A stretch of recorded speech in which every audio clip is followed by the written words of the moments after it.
na rocha. Ele é prudente.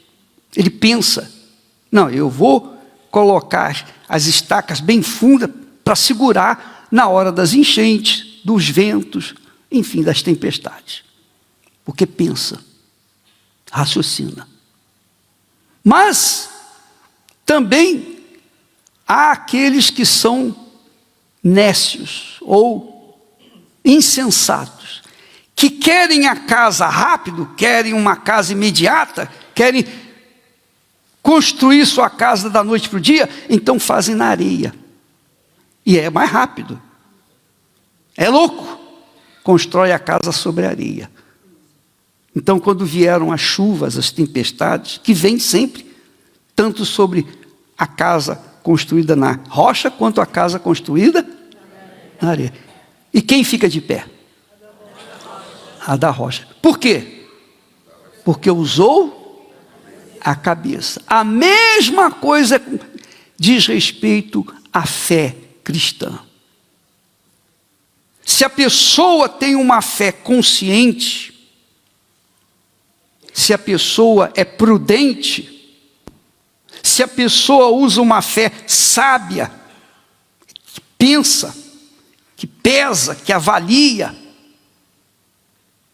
então essa pessoa é uma virgem prudente, porque ela avalia a sua própria vida. Ela pega a Bíblia e, ao meditar na palavra de Deus, ela pode ver a sua alma no espelho da palavra de Deus. A palavra de Deus é espelho para que nós possamos ver a nossa alma. Você sabia disso? Assim como existe o espelho físico, o espelho que você vê a fisionomia, se está precisando de ruge ou não? Sim ou não?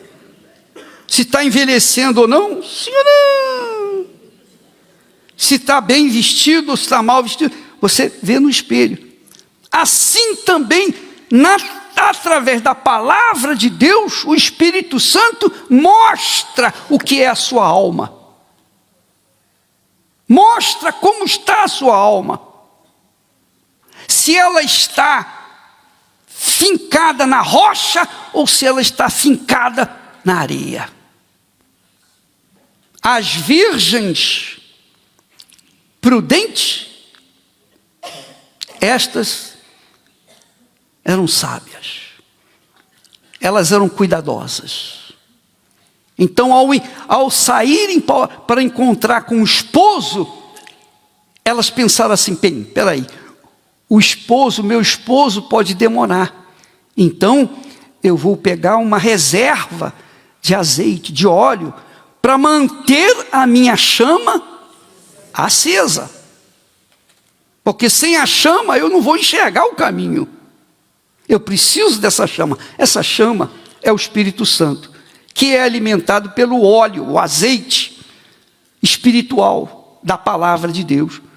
A palavra que você lê, medita e então chega à conclusão ou a conclusões.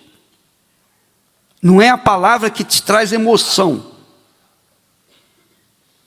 mas a palavra que te traz sabedoria. Amém? Então muitas pessoas usam da palavra de Deus para aliviar a dor da alma. O Senhor é meu pastor, nada me faltará. Aí se sente melhor. Mas na prática, o Senhor não é o pastor dela. Ela, na hora que tem que decidir a sua vida, ela decide por sua própria vontade, pelo seu próprio coração. Ela não decide de acordo com a palavra. Que o Espírito Santo revele isso para você, minha amiga, meu amigo. Porque isto aqui é o fundamental para a sua fé, a minha fé, a nossa fé. Sem uma fé inteligente, sem uma fé que raciocina, sem uma fé que faz uma avaliação, que faz revelar a vontade de Deus para a sua vida, e você na prática dessa vontade, se não for assim, a sua fé vai estar alicerçada sobre a areia, e consequentemente ela não vai resistir. É o caso das virgens que foram encontrar com o seu esposo, mas eram relaxadas, relapsas. Isso aqui vai. E foi levando a lâmpada. Porém, quando à meia-noite gritou-se, houve o barulho, eis o noivo, eis o esposo. Elas aprontaram as suas lâmpadas. As prudentes tinham lá azeite de reserva. As insensatas, as loucas, não cuidaram disso. A lâmpada já estava apagando. Então elas chegaram para as outras e falaram: me dá um pouquinho do teu azeite, divide comigo, porque a minha lâmpada está apagando. As outras disseram: não, eu não posso dar, nós não podemos dar, porque se dermos para você, vamos dividir, nem você nem nós vamos chegar lá. Então não posso dividir. Amém, pessoal? Você tem que pensar na sua alma. A salvação é pessoal, é individual.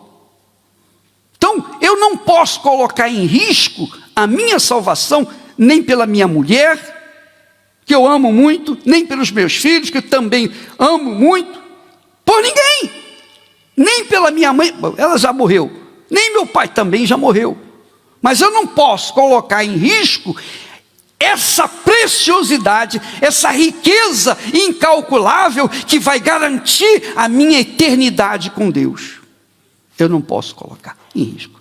Eu não vou dividir o meu azeite com ninguém. Desculpa lá. Você fica triste por isso? Você tão pouco pode dividir a sua comigo.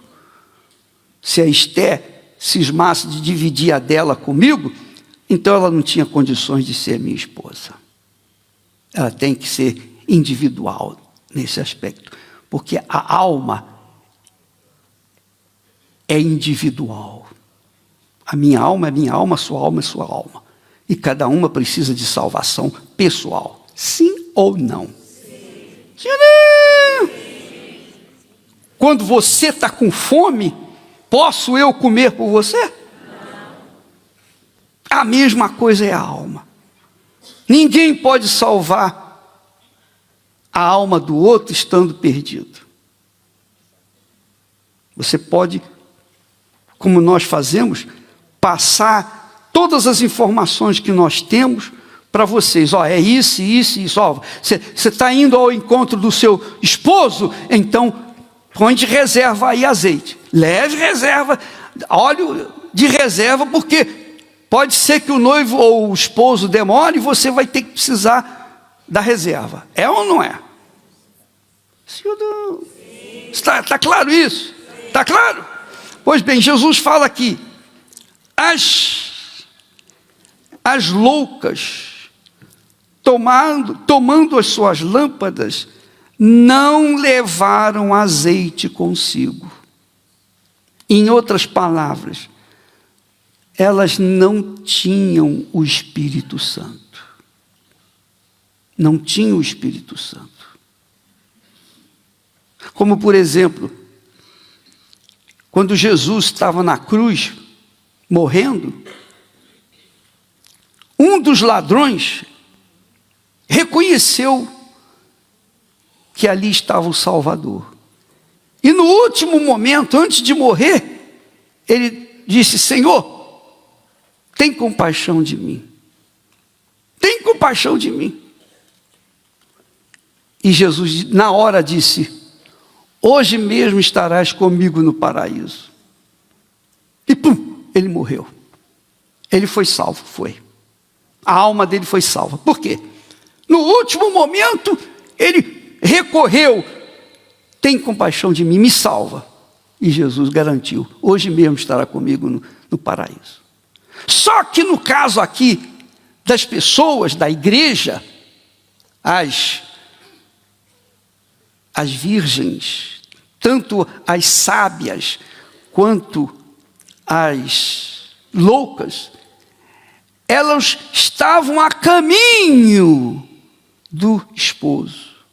Elas não estavam a viver os últimos momentos da vida. Não, elas estavam a caminho, caminhando.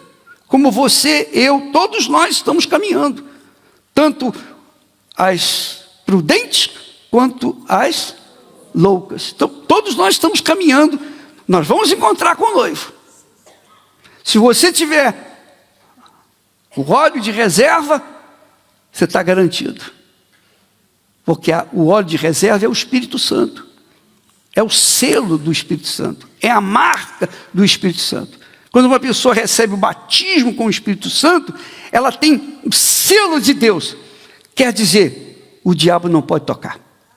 O diabo sabe quem tem o selo de Deus e quem não tem. Porque ele é espírito. O diabo é espírito. E ele, como espírito, vê o Espírito de Deus em quem tem o Espírito de Deus.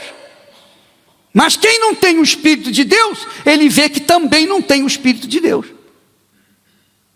Quem tem o Espírito de Deus, o diabo não toca. Está escrito. Pode ter olho grande, macumba, bruxaria, feitiçaria. Pode mandar o que quiser. Não tem problema. Porque você tem o Espírito de Deus, o diabo não toca em você. Mas se você não tem, então o diabo tem direito de tocar em você. Vou contar uma história para vocês. Eu vou descer até aí para você. Eu tenho que descer, sabe por quê? Porque tem gente que está dormindo. E quando eu chego perto, acordo. Olha, pessoal, nós vamos ter a Santa Ceia. Eu estou a gastar um pouco mais de tempo, mas eu tenho interesse que você saiba disso. Porque não adianta você participar da Santa Ceia e continuar vivendo o mesmo que você vem vivendo até hoje.